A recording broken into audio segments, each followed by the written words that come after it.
Welcome to my beautiful panelists. So here we've got Grace CHIA, Boon Teck here, Rohit and Praba. Grace is the CEO of and co-founder of Beex, a Singapore-based company that builds and operates autonomous underwater drones. Rohit, from ComfortDelGro, one of the largest land transport operators, and you're driving fleet electrification and autonomy here in Singapore, but also outside of Singapore. Boon Teck, you're from PSA Ventures, Port Singapore Authority, and you at PSA Ventures are investing in technologies that will turn ports into cleaner, smarter, and more resilient energy and logistic hubs.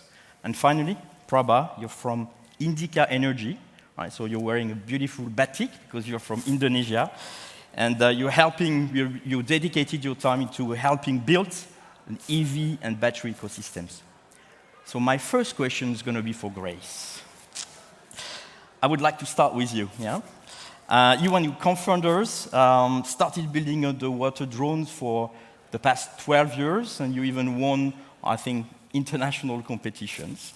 So you're part of the global elite of underwater autonomy. It's great to have you here. Beex, your company, began in defense, but now your drones are used in commercial and also environmental applications. How is this dual defense and civil technology help Singapore strengthen both its sovereignty and its decarbonization journey? So I think in both sovereign and decarbonization needs, these two groups of users need two things: speed and high capability, high performance, right?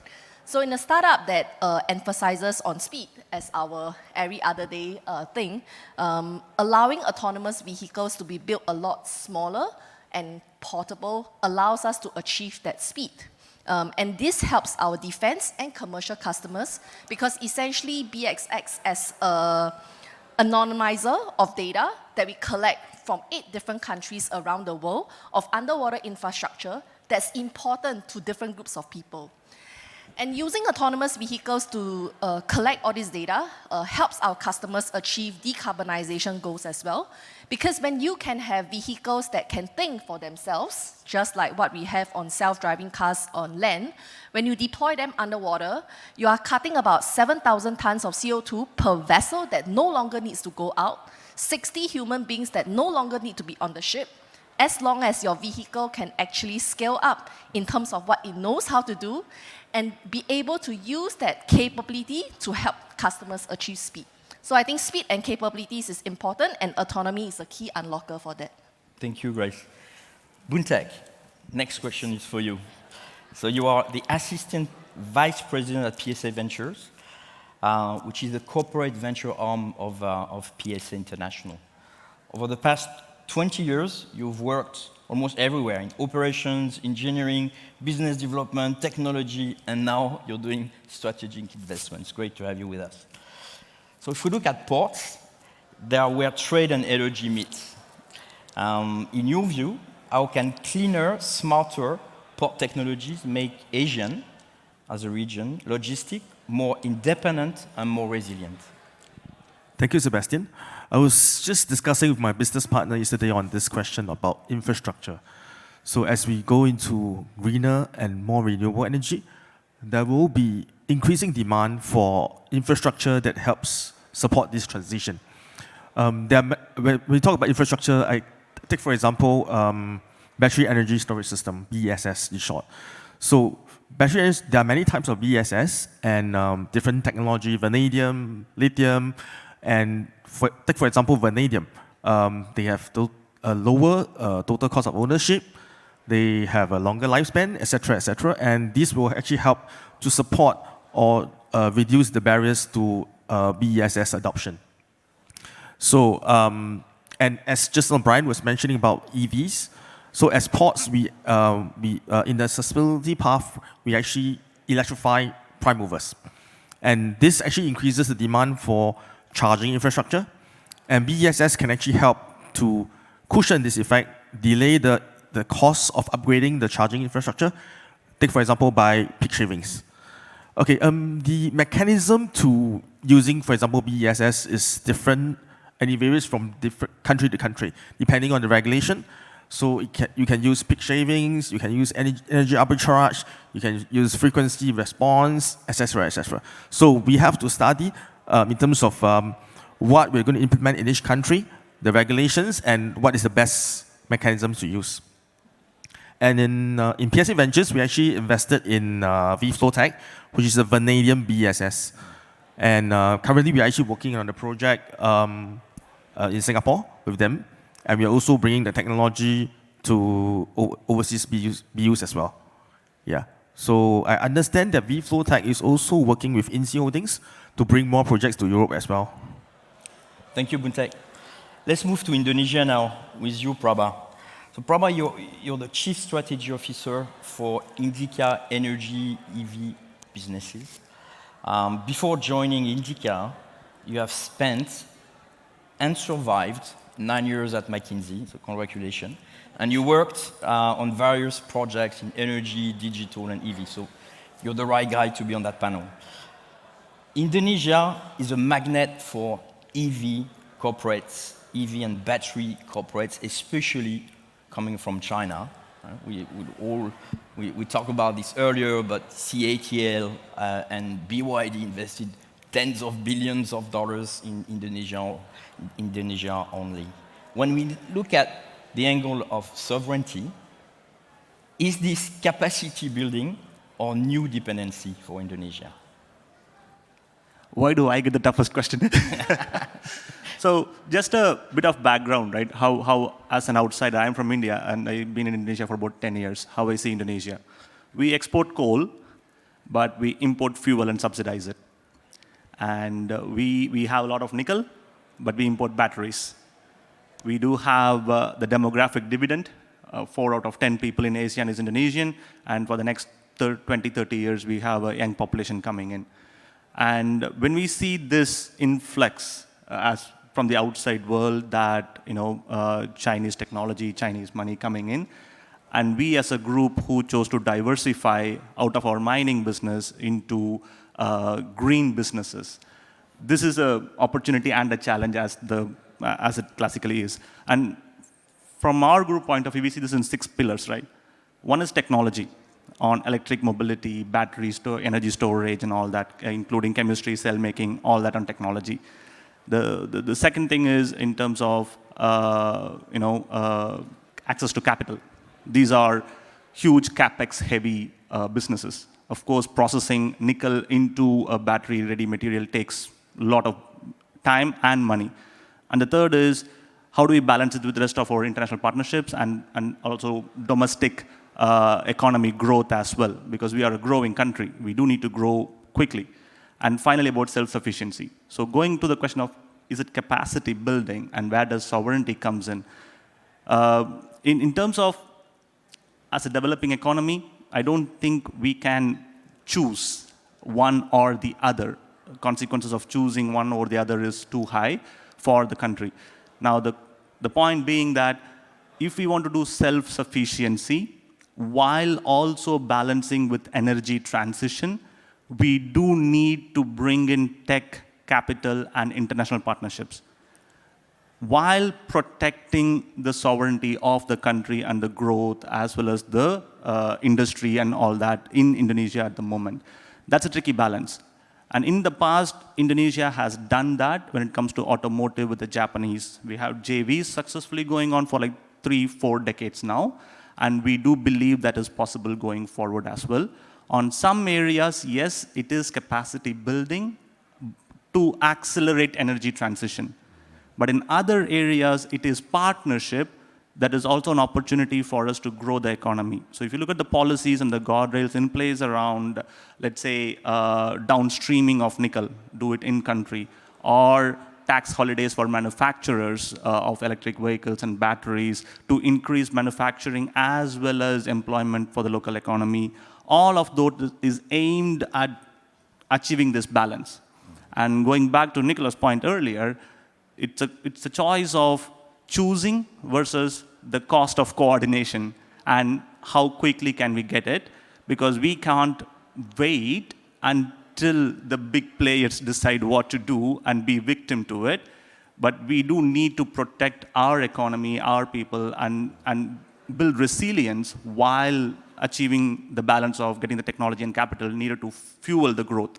So it's a tricky one, and I don't think we are fully there yet, but it's an ongoing deliberation that's happening. Thank you, Prabha. I like this idea that it's not black and white, it's not closed or open, but it's really about picking the right partners. So it's really a very Indonesia, very truly Asia type of mentality. Let's stay on the energy topic, and now my next question is going to be for you, Rohit. So you are Vice President, Group Head Strategy, and the head of CBC, the corporate venture arm at ComfortDelGro. You manage a fund of $100 million. You have 20 years of experience in automotive, clean tech. You work for Tata Motors, Vestas Wind Systems, ST Engineering, and I know you're deeply passionate about anything linked to electrification and also autonomous driving. Fleet electrification needs stable local energy and strong partnerships. How can your collaboration with large corporates, especially the European ones, de-risk your very large projects? Thanks a lot, Seb. I think you're right. Forging some partnerships has been one of the key pillars of our strategy in the last couple of years. We've formed a lot of partnerships with European companies. One of the examples that I can give is the partnership between ComfortDelGro and NG.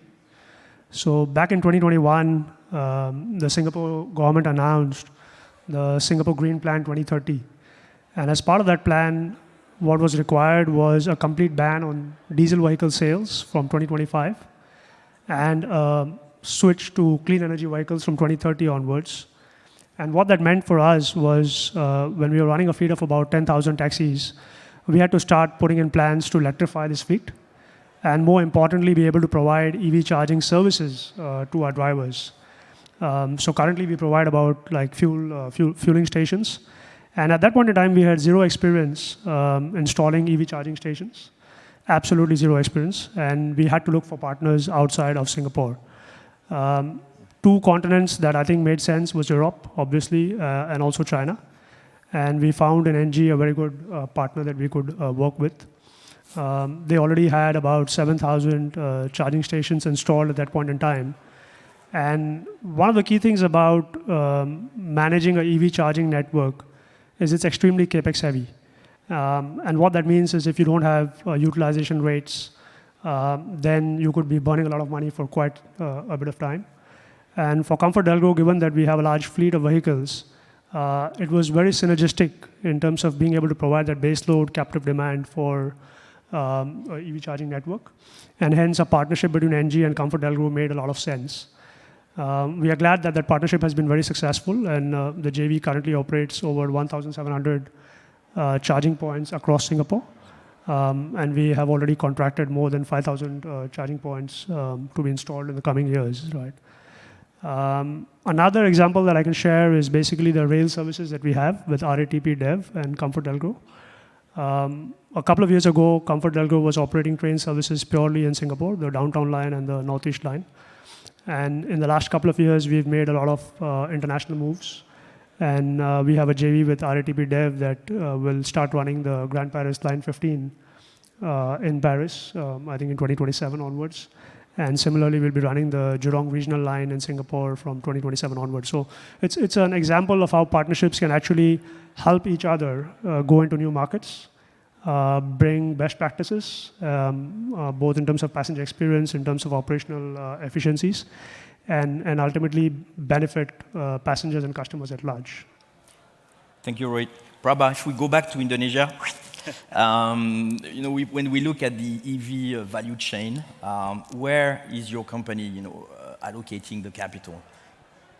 Right. So Indonesia started from zero on the electric mobility side. We didn't have, other than nickel, which is not even battery ready, it was close to zero. And our group predominantly played in the upstream, right? That said, we do not have the advantage on tech, on battery processing, nickel processing or cell making or anything like that. We have to depend on that, and that's a lot of money.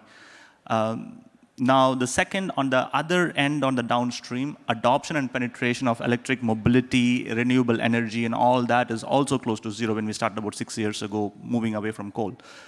So we chose to play in two areas. All right? Our principle is we deploy capital where we do have an advantage, and we deploy capital where we have to de-risk.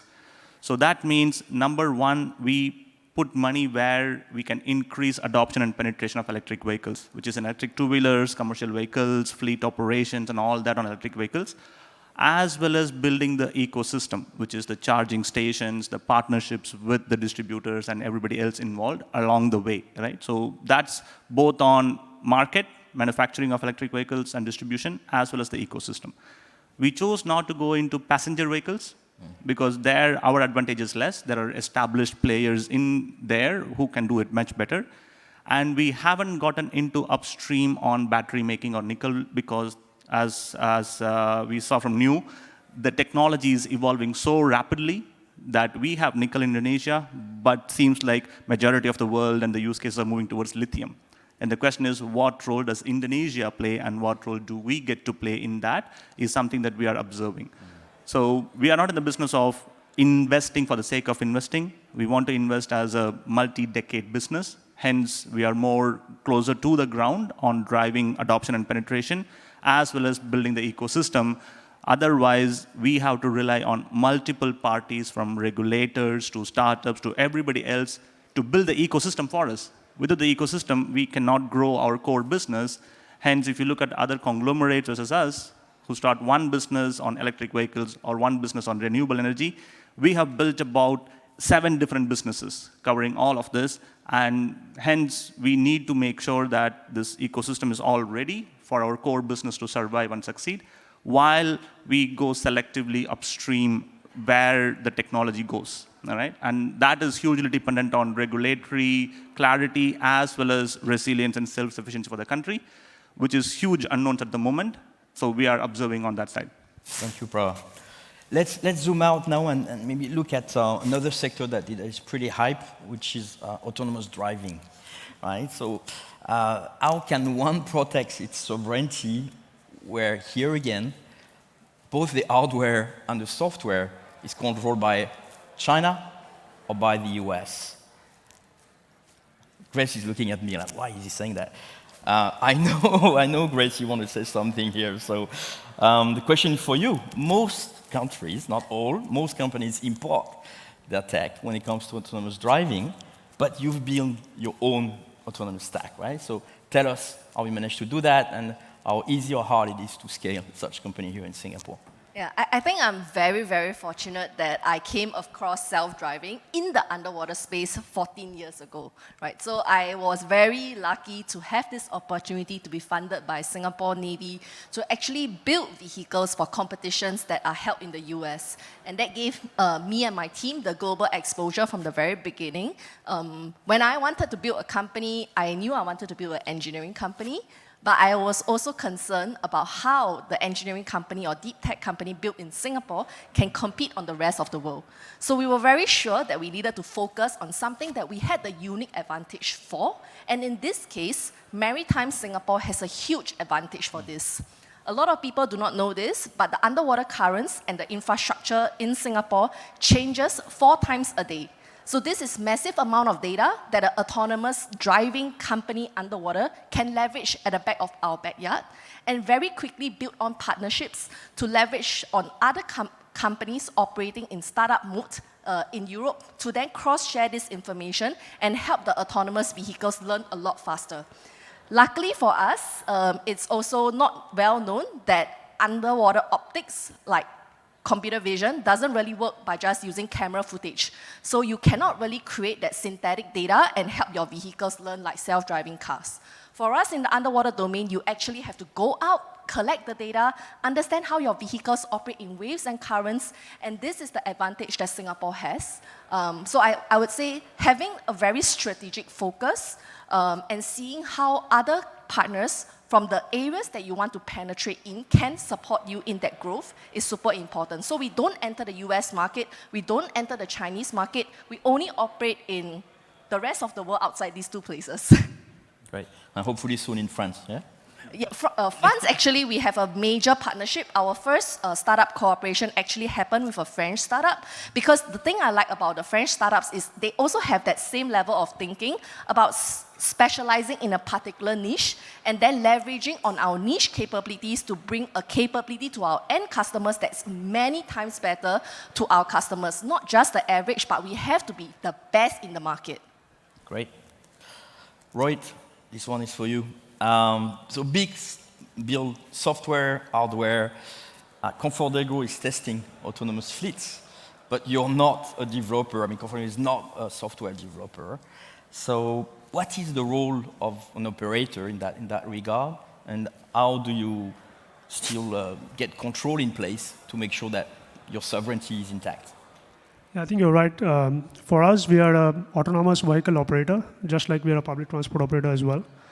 So we have been running AV pilots in Guangzhou in China, together with our partner Pony.ai, who is the developer of the autonomous vehicles. And we have been leveraging on that experience of the pilots for the last 6 months.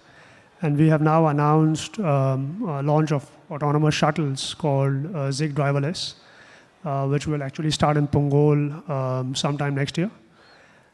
For us, I think what is crucial is, as an operator, we see that the complexity of running autonomous vehicles is a lot different than running a human-driven vehicle, right? For a developer, you are developing the technology stack. For an operator, if you look at it from a human-driven vehicle perspective, today a lot of the things are done by drivers, right? Cleaning of the vehicles, fueling of the vehicles, maintenance, even things like the vehicle being roadworthy, right? A driver is constantly sensing from the roads whether there is any noise, anything is wrong, and he's making sure that the vehicle is roadworthy, and you don't even realize it, right? At the same time, there's a lot of passenger interactions that the driver is doing. Now, once you take the human out of the loop, suddenly a lot of these things have to be performed by a fleet operator. Someone sitting at a remote operation center, someone sitting in a depot trying to maintain the vehicles, charge the vehicles, fuel the vehicles, etc. And that is fairly complex. If you look at it from a large-scale perspective, today in Singapore, we do roughly about 600,000 trips every day for taxis. And Baidu and Waymo, for example, are doing about 250,000 trips every week. So that's roughly about 6%, hypothetically speaking, in the Singapore context. And that's a lot of trips, right? So there is a lot of new skill set that the operators need to build, predominantly around fleet operations, predominantly around passenger experience, and also around skilling the workforce, right? So our focus is on being that operator. And I think it's a different ballgame being an operator versus being a developer. Right. Maybe just a couple of points to add on your question around sovereignty, right? I think that's something the regulators are still working on. A bit hard to say at this point in time how the rules and regulations will play out in terms of how the operation should be. But maybe what I can share is a couple of incidents that have happened recently in the US. And that should give us a perspective in terms of what are the considerations that we need to have while rolling out autonomous vehicles in any city for that matter, right? So last year, early last year, I think there was a Waymo robotaxi that was navigating through an intersection and faced some kind of construction equipment there. So it actually pinged in the remote operator and sought assistance in terms of how it's supposed to navigate the intersection. The operator plotted a path for the robotaxi, but one of the things that the operator missed was noticing that the traffic light was actually red. And what that meant was the robotaxi moved ahead, and there was a moped coming in from the other direction. And that kind of resulted in a near miss. The vehicle stopped well in time, there was no accident. But should this have been an accident, should this have been a major accident, I think the onus would have fallen on the operator and not so much on the developer. So I think this is a case in point in terms of things that need to be considered when rolling out like control systems, processes for autonomous vehicle operations. I think we're running out of time. Butai, I wanted to ask if PSA was investing into autonomous. I know the answer is yes. So thank you very much. I think we have to get out of here because the group the next group is coming. Thank you very much. Thank you. Thank you.